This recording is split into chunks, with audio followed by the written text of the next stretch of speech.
Hello everyone and welcome back to my YouTube channel. Today I'm creating another Christmas card using the No One Stacks Up to You stamp set from my favorite things. This stamp set is so adorable. I already used the penguins along with the snow swirl cover up, but today I am also using the birch tree forest cover up, which is also incredible if you ask me. Now first of all I started with the coloring, and today I actually used the Gina Designs Amalgam ink dark chocolate to stamp out my images, and that's why I have this gorgeous brown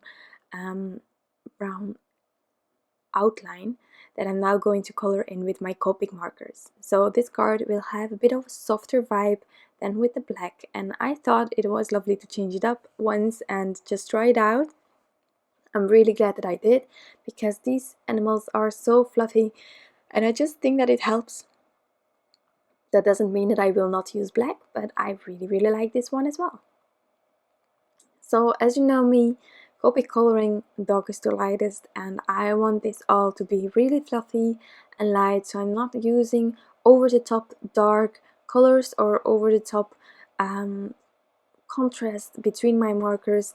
I'm keeping it fairly light and soft, and the markers are quite close to each other each time.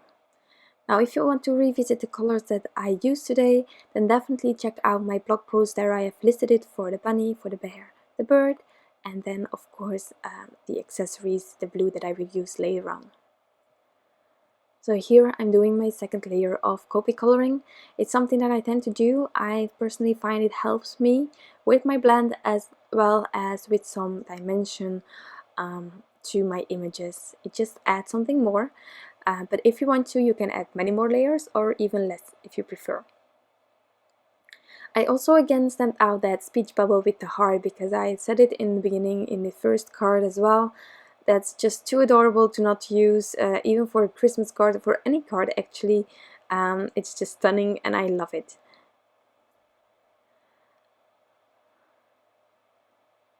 So here for the bunny, again keeping it quite softly. I didn't want it to be exactly the same as the bear, so it went a bit darker, but still it's quite subtle and there isn't a lot of contrast in my combination here. It's just flowing, and I don't use this E37 often, but it's a really lovely warm color and I definitely should use it more often. Then the E33, which is one of my most used markers ever, and then E53, again one of my most used markers. I use it on the bear as well. So once I go from 33 to 53 to 51, 50, you know, these markers are used a lot, but they are perfect. I also decided to keep the bird brown because I already had the brown theme going on with the rest of the images, and of course with the stamping that I did with the dark chocolate ink.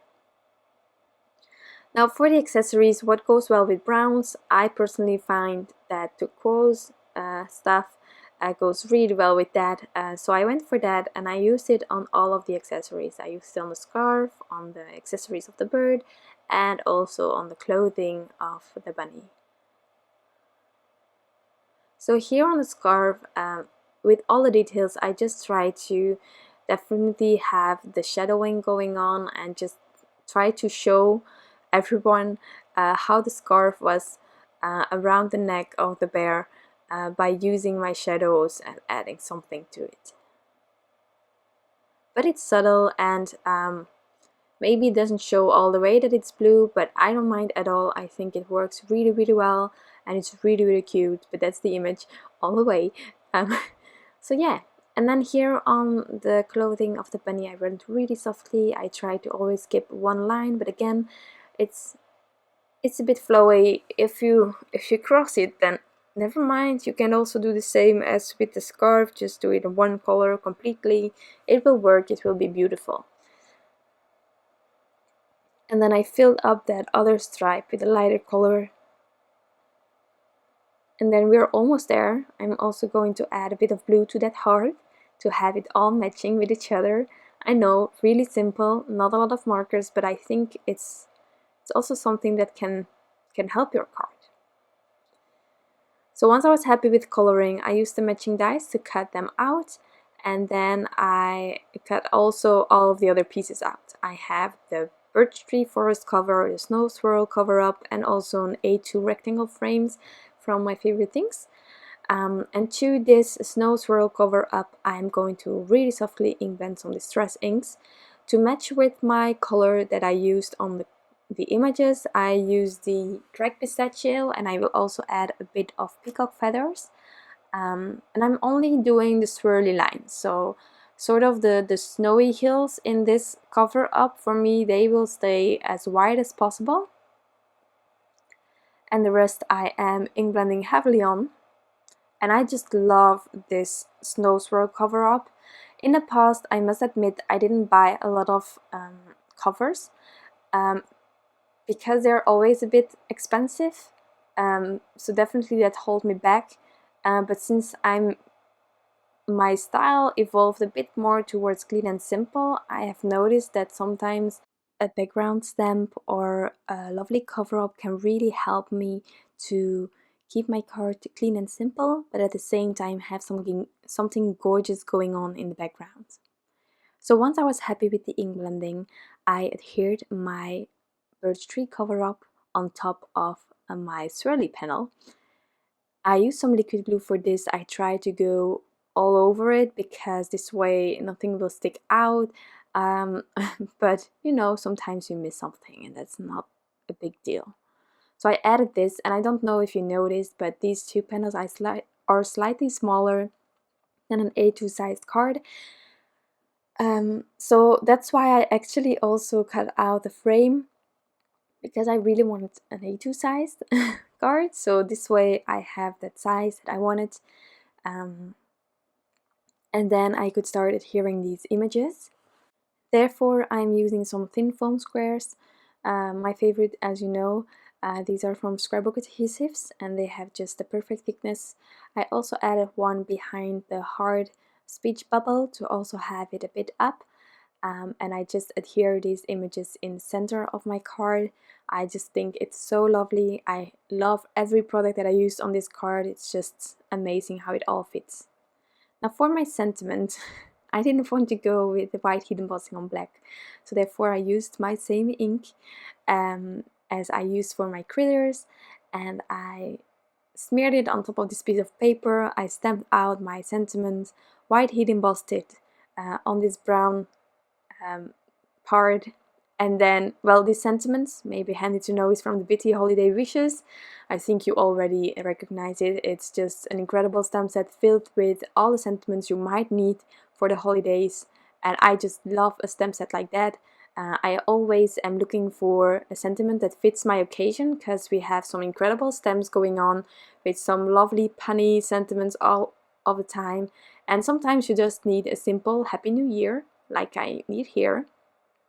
And once I trimmed down my little banner here, the banner I die cut using the Itty Bitty Basics from my favorite things.